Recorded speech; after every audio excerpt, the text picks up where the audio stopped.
વ્યવસ્થા જળવાય એ સંબંધિત ઉપસ્થિત પોલીસ અધિકારીઓ બધાને ચૈતર વસાવાના જોહાર, ઉલ ગુલાન જિંદાબાદ। તમે બધા વિચારતા હશો કે આજે તો કોઈ ચૂંટણી નથી, કોઈ જાહેરનામું નથી અને આ મીટિંગ શાના માટે રાખવામાં આવી છે। ત્યારે સાથીઓ, અમે તમને મળવા માટે આવ્યા છે। ઘણીવાર આપણા વિસ્તારના આગેવાનો ફોન કરે કે અમે મળવા માટે ડેડિયાપાડા આવીએ, ઘણીવાર કે અમારી આ રજૂઆતો છે। ત્યારે આજે નવા વર્ષના પહેલા દિવસે તમને બધાને મળીને પ્રકૃતિને પ્રાર્થના કરીએ છીએ કે આવનારું નવું વર્ષ સૌ માટે સુખ, શાંતિ, સમૃદ્ધિ સાથે સ્વચ્છ નિરોગી, સૌને સ્વસ્થ નિરોગી આયુષ્ય પ્રદાન કરે એવી પ્રાર્થના કરીએ છીએ। સાથે સાથે તમે ને અમે બધા જાણીએ છીએ, હમણાં મંચસ્થ ટીનાબાઈએ કીધું કે ગુજરાતમાં આટલા ધારાસભ્ય છે 182, પણ એમાં આપણા ચૈતરભાઈ સાહેબ જ બોલે છે। પણ અહીં બેઠેલા તમામ યુવાનો, વડીલો, માતા બહેનોને હું અપીલ કરું છું, ઘણા આગેવાનોએ મને સાહેબ સાહેબ સાહેબ કરીને કારના બોલે છે, પણ હું કોઈ સાહેબ નથી। મને તમારો ભાઈ, તમારો દીકરો બનાવીને રાખશો તો ગમશે। મારે કોઈ સાહેબ ભાઈ બનવું નથી, મારે કોઈ મસીહા બસિયા બનવું નથી, મારે કોઈ સાહેબગીરી બનવું નથી। કેમ કે તમે મને સાહેબ બનાવશો તો તમારો ને અમારો અંતર વધી જશે, એટલે મને ભાઈ બનાવીને તમારે રાખવાનો છે। રાખશો ને બધા? સાથીઓ, હું તમને કહી દઉં, ગુજરાતમાં 27 બેઠકો આદિવાસીઓ માટે રિઝર્વ બેઠકો છે। એમાં તમારી છોટાઉદેપુરની પણ 3 આવી ગઈ, અમારી નર્મદાની પણ 2 આવી ગઈ, એમાં ડેડિયાપાડામાંથી હું ચૂંટાયેલો છું। તો 27 બેઠકો પર તો બીજી કોઈ જાતિવાળા લડતા નથી, લડે છે કોણ? આપણા આદિવાસી લોકો જ લડે છે। સાચી વાત છે કે ખોટી વાત છે? હા, પાર્ટીઓ અલગ અલગ છે, કોઈ ભાજપમાંથી લડે છે, કોઈ કોંગ્રેસમાંથી લડે છે, કોઈ આમ આદમી પાર્ટીમાંથી લડે છે, કોઈ બીટીપીમાંથી લડે છે, કોઈ ભારત આદિવાસી પાર્ટીમાંથી લડે છે, કોઈ સપામાંથી લડે છે, કોઈ બહુજન સમાજ પાર્ટીમાંથી લડે છે, પણ આખરે ચૂંટાઈને તો આદિવાસી જ વિધાનસભામાં જાય છે ને। 27 બેઠકો આદિવાસીઓ માટે અનામત છે, છેલ્લે ચૂંટાઈને તો આદિવાસીઓ 27 જણ જ વિધાનસભામાં જાય છે। બધાએ બોલવું પડે, પણ જ્યારે આદિવાસી સમાજને માટે બોલવાની વાત હોય, 1-2 ધારાસભ્યને છોડીને કોઈ આદિવાસી ધારાસભ્ય વિધાનસભામાં આપણા સમાજ માટે બોલતા નથી, કેમ કે એ લોકોને ટિકિટની ચિંતા છે। આજે આટલો બધો આપણા વિસ્તારમાં અન્યાય અત્યાચાર થાય છે, કોઈ બોલતું નથી। એમને પાર્ટીએ રિમોટથી ચલાવે છે, પાર્ટી એમની પાર્ટીની ટિકિટથી પડેલી છે। ત્યારે આજે તણખલાના આ મંચ પરથી હું તમને કહેવા માંગુ છું, હું જે વિધાનસભામાંથી ચૂંટાઈને આવું છું એ આદિવાસી રિઝર્વ એટલે કે આદિવાસી અનામત બેઠક છે। મને કોઈ પાર્ટી ટિકિટ આપી દે, પણ આદિવાસીનો જાતિનો દાખલો મારા ફોર્મમાં હું નહીં મૂકું તો મારું ફોર્મ પાસ થવાનું છે નથી। ફોર્મ મારું પાસ થશે?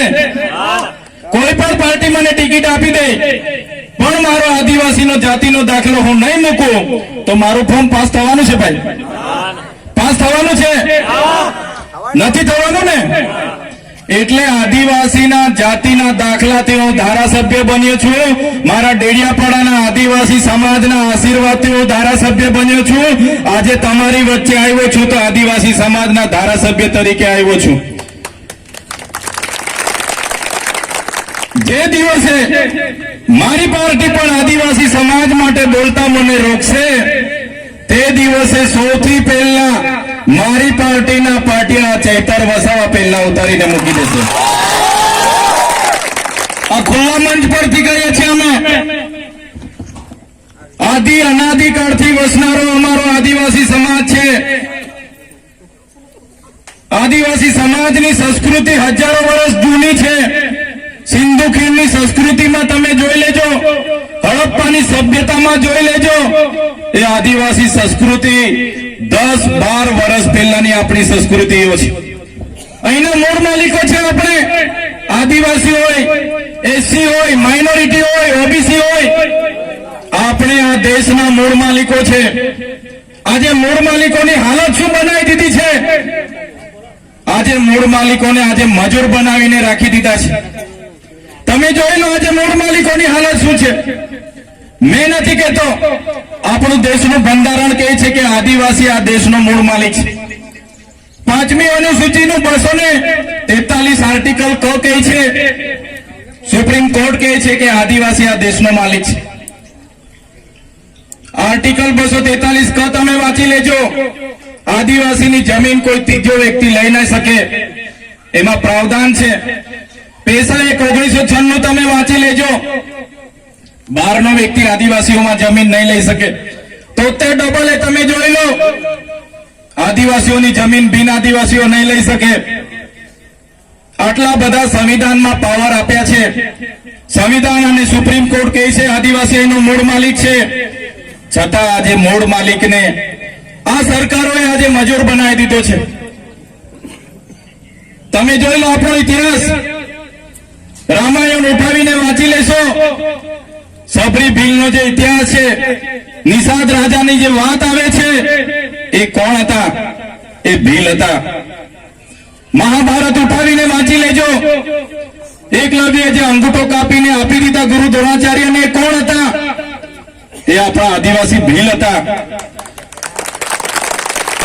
તમે મહારાણા પ્રતાપનો ઇતિહાસ વાંચી લેજો. જ્યારે હલ્દી ઘાટીનું યુદ્ધ થયું, મહારાણા પ્રતાપના પોતાના ભાઈએ પણ એનો સાથ છોડી દીધો. ત્યારે પૂંજા ભીલે આખી સેના લઈને મહારાણા પ્રતાપ સાથે ઉભા હતા. એ આપણા આદિવાસી ભીલો હતા. તમે શિવાજી મહારાજનો ઇતિહાસ વાંચી લેજો. શિવાજી મહારાજ સાથે દુધાબેલ આખી ફોજ જે ભીલોની હતી, એ આપણા આદિવાસીઓની હતી. મિત્રો તમે જોઈ લો દેશની આઝાદીનો ઇતિહાસ. બિરસા મુંડા હોય, ખાજ્ય નાયક હોય, ટાટ્ય ભીલ હોય, જયપાલસિંહ મુંડા હોય કે ગુરુ ગોવિંદસિંહ હોય, દેશના આઝાદીમાં અંગ્રેજો સામે એમણે ઉલગુલાન જાહેર કર્યો.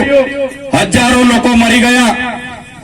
માનગઢની વાત કરો, 17/11/1913 ના રોજ ગુરુ ગોવિંદગીરીની આગેવાનીમાં માનગઢ ખાતે સ્વાયત્ત રાજ માટે એ લોકોએ સભા યોજી. આ સભામાં અંગ્રેજો અને ત્યાંના સામંત રાજાઓએ ગોળીબાર કર્યો. 1507 લોકો ત્યાં મરી ગયા.